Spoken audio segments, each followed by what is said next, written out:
Hello, I'm Richard Schwend, Chief of Pediatric Orthopedics at Children's Mercy Hospital. For the past several years, we have been using the computer checklist for our operative spine cases. Pre-selection of screw sizes and communication to the team several days in advance prepares the whole team to be more efficient in their performance. The checklist allows us to standardize key aspects of the case that must be done each and every time. Before the checklist, we were inconsistent going under the table to inspect the important areas that they were verified, including hip pads in the correct position, Foley catheter free, abdomen free, G-tube or baclofen pump not under pressure, chest pads well positioned, axilla free, bite blocks present and well positioned, and eyes with no pressure. Now we always remember to check this vital but often forgotten aspect of a procedure. The embedded timers assure us that we are reaching key milestones as we planned. Surgical times continue to decrease, which leads to safer and more efficient surgery.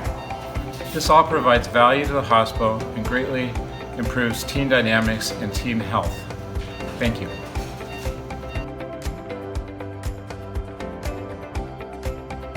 I'm one of the pediatric spine surgeons here, and we're talking today about the value of 3Greens electronic checklists and how they've really been valuable for us. We try to really cultivate an environment of safety for our patients who undergo spine surgery here, and that starts with multidisciplinary conferences where we do preoperative reviews and postoperative reviews of all the patients who undergo spine deformity corrections here.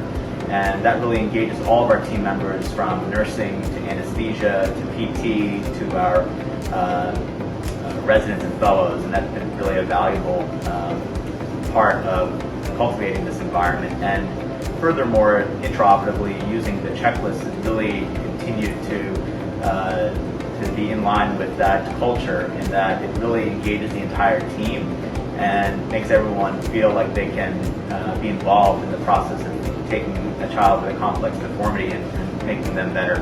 And so I think it really has been an important tool for us to make sure we don't miss any steps, number one, but probably even more importantly, to cultivate that culture of everyone in the room feeling like they have a valuable role in providing this outstanding outcome for our patients. We all know our roles, we can look at the checklist, and that way you can focus on teaching your residents how to put in screws or what your next steps are, and then you don't have to spend so much time on making sure everybody on the whole team is on board.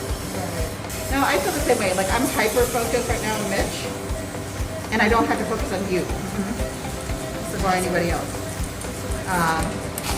So that I make sure the screw is going in appropriately. And then I think, as a result, Mitch gets a better experience, because at the end of the day, he'll put in all the screws and he'll cannulate all the trajectories, and I won't get anxious. I think checklists are helpful because it keeps everyone on the same page. It also helps new people learn the process. And I think it adds a level of comfort because everybody knows where we're at in the case and where we're going. I've been working with the 3Greens checklist for a couple of years now. I'm typically doing it behind the scenes, but now that we've been using the large TV screen, I think it's helped everyone in the room. 3Greens, I think it's a good way to keep the plan, to follow the plan. But you have to plan in advance, because when you plan something, usually you have all the options available in your mind, and when you're operating, you just follow the previous options that you have. Using the checklist will allow you to perform quicker surgeries, but safer surgeries.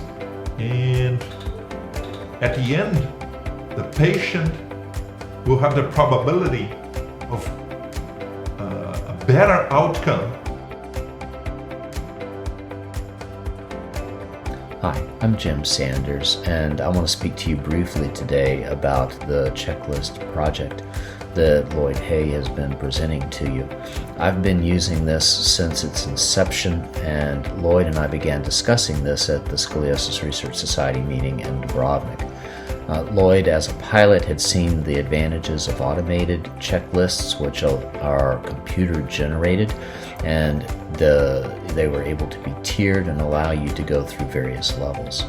When we began using it, we created our checklist by assembling a multidisciplinary group at the University of Rochester. This included our anesthesiologists, nurses, our techs, and all of us were able then to contribute to what needed to be included in the checklist for the patient's safety. We were also able to modify it to include any important aspects that the hospital system itself felt were important. We've continued to do this over time.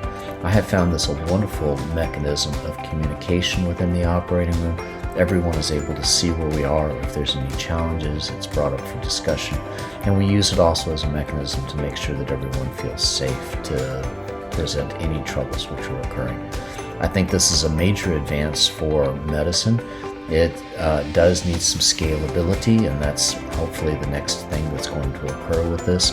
And hopefully there's also some things which can occur to make some of the aspects readily identifiable within the OR, whether through artificial intelligence or augmented reality. There's an awful lot of important things that can go on with this. This is a wonderful first step, and I encourage anyone to use this to help with their operating room systems.